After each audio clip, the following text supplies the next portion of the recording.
नमस्कार, आप देख रहे हैं न्यूज एक्सप्रेस और मैं हूं आपके साथ सृष्टि श्रीवास्तव। मेरे साथ है मेरे सहयोगी अमीन अहमद।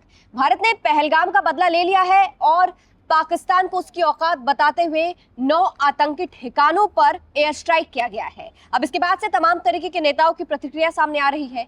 जैसे लालू यादव की प्रतिक्रिया सामने आई, तेजस्वी यादव की प्रतिक्रिया सामने आई और जैसा कि पहले भी विपक्ष कह रहा था कि मोदी सरकार जो भी एक्शन लेगी उसके साथ पूरा विपक्ष खड़ा है और अब वैसा ही देखने के लिए मिल रहा है और इसकी तारीफें हो रही है। हर भारतीय खुश है।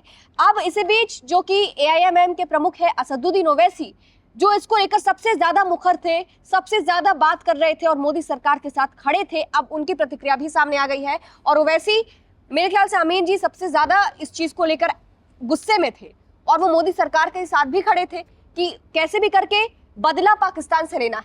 अब उनकी प्रतिक्रिया सामने आ गई है और उन्होंने भी ऐसा ही कहा है।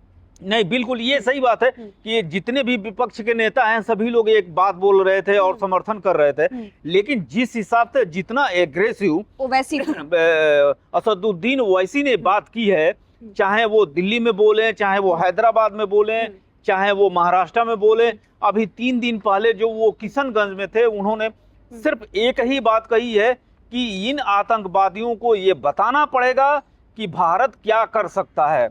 और मुझे लगता है कि जो 140 करोड़ की जनता है, पक्ष विपक्ष होते हैं, सबके अपने मसले होते हैं, लेकिन पहली बार जो है असदुद्दीन ओवैसी जो है एक जो है मतलब कि एक अलग नजरिए से देखे गए। जैसे उनका नजरिया है कि वो हिंदू मुस्लिम की पॉलिटिक्स करते हैं, लेकिन पहली बार उनकी राजनीति में जो है देश सबसे पहले था। देश पहले आया और शुरुआत से ही 22 अप्रैल से ही वो काफी इन चीजों को मांग करते रहे।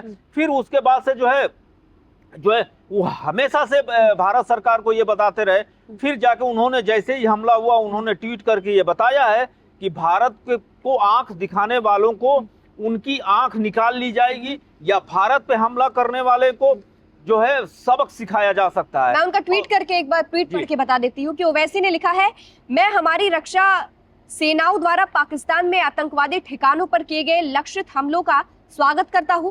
पाकिस्तान डीप स्टेट को ऐसी सख्त सीख दी जानी चाहिए कि फिर कभी दूसरा पहलगाम ना हो। पाकिस्तान के आतंक ढांचे को पूरी तरह नष्ट कर देना चाहिए। जय हिंद। हाँ, ये बिल्कुल सही बात है। ये तो पूरी दुनिया जानती है। संयुक्त राष्ट्र में जो है कल जब इसी तरह का रोना पाकिस्तान रो रहा था तो वहां के बंद कमरे में भारत और पाकिस्तान के जो अधिकारी थे उनके सामने जो है पाकिस्तान को इस बात की डांट पड़ी थी। पूरी दुनिया जानती है। यहाँ तक कि जिस दिन 22 अप्रैल को हमला हुआ उसके बाद से सारे पाकिस्तान के नेता इस बात को स्वीकार करते हैं। यहाँ तक कि ख्वाजा आसिफ जो रक्षा मंत्री उन्होंने कहा कि हाँ, हमारे यहाँ आतंकवाद पैदा होता है और हमने जो है दहाई के दशक में 80 के बाद से जो है कई बार जिहाद की लड़ाई लड़ी, अमेरिकियों से डॉलर तो वसूले, अब वही जो है आतंकी जो है उनके लिए नासूर बन गए हैं। तो ये अब इसकी जिम्मेदारी हमारी थोड़े ना है, ये तुम्हारी जिम्मेदारी है कि तुम क्या कर रहे हो क्या नहीं कर रहे हो। लेकिन अगर हमारे साथ हमारे ऊपर तुम कोई प्रयोग या कोई हमला करोगे तो हम छोड़ेंगे नहीं।